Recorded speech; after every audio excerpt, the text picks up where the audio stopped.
Hello everybody, कैसे हैं आप सभी। तो मैं अपना आईपीएस पीओ मेंस का स्कोर कार्ड दिखाने जा रही हूँ, जो कि बहुत ज़्यादा शॉकिंग स्कोर कार्ड है मेरे लिए। और कट ऑफ से मेरा कितने मार्जिन में रुका है, कैसे क्या मेरे मार्क्स आए हैं, इन सब चीज़ों के बारे में मैं बताऊँगी आप सभी को। और सबसे पहले मैं आपको बता देती हूँ कि जैसे कि मैंने लास्ट अपनी वीडियो में एक में कट ऑफ बताई भी थी, पूरा एनालाइज करने के बाद मैंने आपको एक कट ऑफ बताई थी, जिसमें कि बहुत से ऐसे कैंडिडेट्स थे जिन्होंने उसके खिलाफ मतलब कमेंट्स भी किए थे कि बहुत सारे ऐसे कमेंट वगैरह हुए थे उसमें। तो उसका सबसे पहले मैं क्लियर कर देती हूँ कि जैसे मैंने कट ऑफ प्रिडिक्ट की थी, तो वो पूरे एनालिसिस के साथ प्रिडिक्ट की थी कि कट ऑफ 63 से ऊपर जाएगी एंड 70 से कम जाएगी।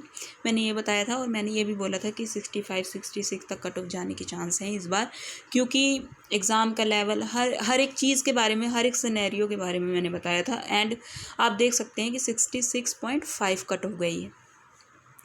तो चलो अब हो गई कट ऑफ की बात। तो अब मैं अपने स्कोर्स की बात कर लेती हूँ कि मेरे स्कोर्स क्या हैं। सबसे पहले जी हाँ, मेरा नहीं हुआ था आईपीएस पीओ मेंस क्लियर, और इसका मुझे खुद कारण नहीं पता चल रहा था, तो इसीलिए मैंने वीडियो भी नहीं बनाई थी, कोई भी बताया भी नहीं था कि मेरा क्लियर हुआ है कि नहीं क्लियर हुआ है, क्योंकि मुझे खुद भी तो एक होना चाहिए मन में कि मेरा क्यों क्लियर नहीं हुआ। मैं मतलब बनाती भी वीडियो तो क्या बनाती, क्या बताती आप सभी को। आप सभी को यही क्वेश्चन से होते कि वीडियो बनाने से अच्छा है कि पढ़ लिया करो, आप तो यही बोलते। मुझे पता था, तो मैं पहले खुद क्लैरिटी चाहती थी कि जब स्कोर कार्ड आएंगे तो मैं आपको, क्योंकि मैंने अपनी अगर सक्सेस भी दिखाई है तो फेलियर्स भी दिखाना चाहिए। मैंने मॉक टेस्ट हो चाहे कोई भी चीज़ हो, मैंने हमेशा यही जो क्लैरिटी है, विजिबिलिटी है, वही रखने की कोशिश की है।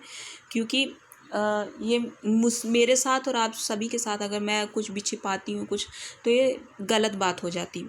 तो यही मैंने सोचा था कि जब मेरा स्कोर कार्ड आ जाएगा तभी मैं आप सभी को बताऊंगी कि मेरा क्लियर नहीं हुआ है। और अपने स्कोर्स देखने के बाद जब मुझे क्लैरिटी मिलेगी कि आखिर क्यों मेरा सिलेक्शन नहीं हुआ, तो मैं आप सभी को बताऊंगी कि मेरा सिलेक्शन क्यों नहीं हुआ। तो मैं अभी आपको अपना स्कोर कार्ड दिखाने जा रही हूँ। बहुत ही ज़्यादा मतलब मैं अब क्या बताऊँ आप सभी को। I don't want cry, because मतलब जो बोलते हैं ना कि जी जान से मेहनत करना किसी चीज़ के लिए और अपना 100% एग्ज़ाम में दे के आना, और जब आपको फेलियर मिलता है ना, तो वो आप नहीं बर्दाश्त कर पाते हो, क्योंकि आपने मेहनत की होती है। तो मैं आपको अपना स्कोर दिखाती हूँ पहले। तो आप जैसे कि मेरा स्कोर देख सकते हैं, मैंने आपको अपने अटेम्प्ट भी मैं बता रही हूँ। मैंने 28 क्वेश्चंस अटेम्प्ट किए थे रीजनिंग में, जिसमें मेरे 24.25 मार्क्स आए। चलो मैं मान लेती हूँ 2 शिफ्टों में था, नॉर्मलाइजेशन हुई होगी, क्या हुआ होगा, क्योंकि हमेशा मेरी रीजनिंग और क्वांट में कभी भी मेरी एक्यूरेसी नहीं डगमगाई है। मैं हमेशा रीजनिंग और क्वांट को अटेम्प्ट करती हूँ तो ऐसे करती हूँ कि जो मुझे आता है, जैसा आता है। कभी एक भी कोई, इतने सारे एग्ज़ाम्स में दे चुकी हूँ, रीजनिंग एंड क्वांट में कभी मेरा एक्यूरेसी का कभी भी नहीं हुआ है। मैं हमेशा एक्यूरेसी का ध्यान देती हूँ कि नहीं, इनमें मेरे मार्क्स कम नहीं होने चाहिए। तो जैसे कि आप देख सकते हैं कि मैंने 28 अटेम्प्ट किए थे, मेरे मार्क्स आए 24.25। चलो मैं मान लेती हूँ कि हो गया, 2 शिफ्टों में था, कुछ हुआ होगा नॉर्मलाइजेशन कम ज़्यादा। जनरल अवेयरनेस की बात करूँ तो उसमें मैंने 20 अटेम्प्ट किए थे, तो उसमें मैंने 20 अटेम्प्ट किए थे, मेरे आए 8.75। इसका भी मैं मान लेती हूँ कि कोई बात नहीं। इंग्लिश 12.25 है, इसमें भी मैंने 20 अटेम्प्ट किए थे, क्योंकि मैंने रिस्क नहीं लिया था।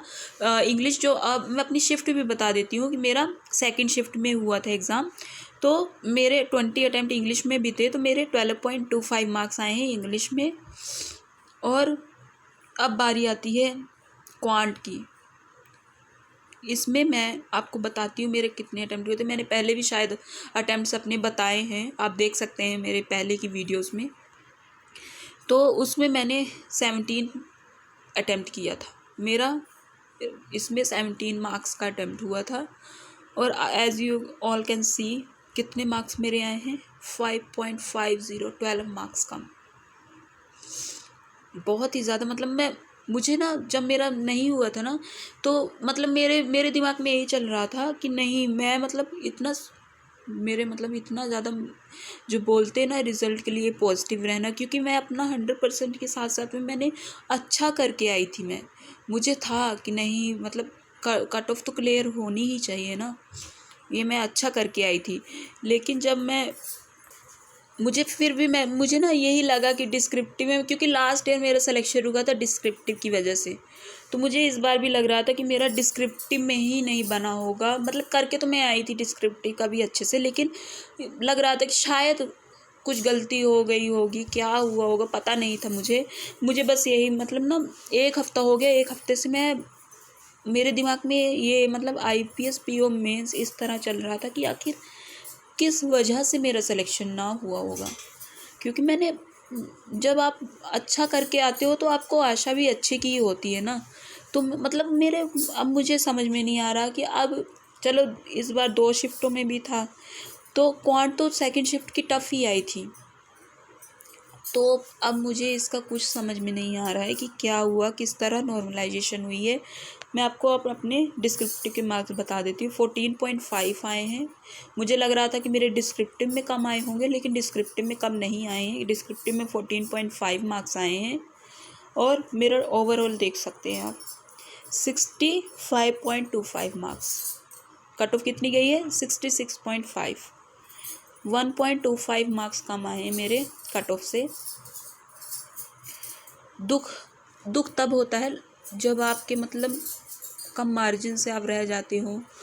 किस चीज़ से रह जाते हो आई डोंट नो अबाउट। अब ये मुझे नहीं मतलब पर हो गया। चलो एक बात की ये भी तसल्ली है। मैं अब आपको मतलब ये थोड़ा सा मुझे रोना आ गया, क्योंकि मुझे अपने मार्क्स देख के रोना आ गया। क्योंकि क्वांट में अगर मतलब मुझे नहीं पता, आप कमेंट करके बताइएगा नॉर्मलाइजेशन हुई है कि क्या हुआ है, कि सभी के मार्क्स कम हुए हैं कि क्या। कमेंट करके ज़रूर से ज़रूर बताइएगा मुझे। और मैं ये आपको मतलब बता दूं कि मुझे अब रुकना नहीं है। अगर मैंने अपने ये मार्क्स देखे हैं ना, तो मतलब मैंने जितना किया था क्वांट में मेरे 12 नंबर कम हो गए हैं। नहीं तो आप देख सकते हैं कि मतलब मेरे कितने मार्क्स होते हैं अगर 12 मार्क्स ऐड कर देते हैं आप। क्योंकि मेरे रीजनिंग एंड क्वांट, रीजनिंग में भी कम हुए हैं मेरे मार्क्स। रीजनिंग में भी मैं 100% एक्यूरेसी के साथ करके आई थी। क्वांट में भी मैं 100% एक्यूरेसी के साथ करके आई थी। I don't know about that कि क्या हुआ क्या नहीं हुआ है। चलो इंग्लिश का मैं मान लेती हूँ, इंग्लिश सबकी होता है कि इंग्लिश आप करके आते हो जाता है। इंग्लिश में एक्यूरेसी डगमगा सकती है, GA में एक्यूरेसी डगमगा सकती है, हो सकता है GA का भी मैं मान सकती हूँ। लेकिन क्वांट एंड मतलब रीजनिंग का मैं कभी नहीं मान सकती कि मेरे ऐसे इतनी ज़्यादा एक्यूरेसी। आप देख सकते हैं कि 17 में से 5.5 मार्क्स आए। मतलब मुझे समझ में ही नहीं आ रहा कि हुआ क्या है, आई डोंट नो। पर मुझे कोई बात नहीं, अब इसमें नॉर्मलाइजेशन हुई कि क्या हुआ मुझे ये भी नहीं पता है। लेकिन इससे ये स्कोर कार्ड जो है ना, इसने मुझे मतलब और दोगुना मेरी मतलब मेहनत की तरफ, ईमानदारी और इस सब चीज़ों, क्योंकि मुझे लग रहा था घर वाले भी फिर ऐसे आपका नेगेटिव जब रिज़ल्ट आने लगता है ना, तो घर में भी सभी फैमिली मेम्बर्स भी, घर में भी सभी, बाहर भी सभी, जो भी सुनता है वो यही बोलता है कि अरे टाइम पास करती है, मतलब पढ़ती नहीं है कि क्या कैसे है। नहीं तो फिर सभी बोलने लगते हैं कि मतलब आप पढ़ाई नहीं करते हो, ये मतलब आपकी मेहनत अच्छी नहीं है कि क्या कैसे है।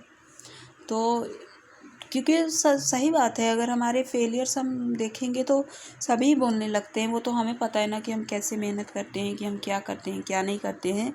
तो अब यही है कि इससे मैं कमज़ोर नहीं होंगी। मैं अपना और ज़्यादा प्रिपरेशन अच्छे से करने की कोशिश करूँगी। And I will try my best in SBI clerk and SBI PO। भले ही 600 वैकेंसी हैं SBI PO में, पर मैं अपनी जी जान लगा दूँगी। अच्छा पढ़ना है मुझे। अब वो मेरी किस्मत है कि मेरा होगा कि नहीं होगा। कुछ किस्मत पे भी छोड़ना पड़ता है कुछ चीज़ों को, तो वो मेरी किस्मत होगी कि मेरा होता है कि नहीं होता। लेकिन मैं मतलब छोड़ूंगी नहीं। चाहे फिर मुझे मतलब मुझे ये चाहिए कि मैंने मेहनत की है, मैंने अपना 100% दिया है। फिर आगे रिज़ल्ट पॉजिटिव आता है कि नेगेटिव आता है, उसको नहीं मुझे देखना है, मुझे अपनी मेहनत का देखना है, बस हो गया। और कट ऑफ का एक बार और बता देती हूँ, जैसे मैंने प्रिडिक्ट किया था वैसे ही कट ऑफ आई है। तो अब आप विश्वास कर लीजिए कि मैं अगर तैयारी कर रही हूँ 2-3 साल से, तो एनालिसिस अगर करती हूँ तो उसको देख लिया कीजिए, शेयर कर दिया कीजिए, तो मुझे भी मोटिवेशन होगा। और रही बात इसकी फेलियर्स, तो फेलियर से किसी को जज नहीं करना चाहिए, उसका परिश्रम देखना चाहिए। फेलियर से जज नहीं करना चाहिए किसी को कि तुम क्या हमें सिखाओगी, तुम तो खुद नहीं क्लियर कर रही हो। क्योंकि जो फेलियर देखता है ना, वही सिखा पाता है। जिसको एक बार में सक्सेस मिल जाती है, उसको नहीं पता कि फेलियर क्या होता है, उसको नहीं पता कि क्या सीख होती है क्या। आई नो कि सबको सक्सेस मिले, लेकिन ये भी एक हमारा जो है कंपटीशन, हमारे एग्ज़ाम का एक स्टेप ही होता है। तो कोई बात नहीं, अगर मतलब मैं अपना बेस्ट कर दूंगी इस बार, बेस्ट अपना जो बोलते हैं ना 100% मेहनत, अब चाहे जो मर्जी हो जाए। SBI क्लर्क, SBI PO में सिलेक्शन चाहिए तो चाहिए, और टारगेट मेरा PO ही है। टारगेट SBI क्लर्क का भी 100% अपना जी जान लगा के मेहनत करके दूंगी।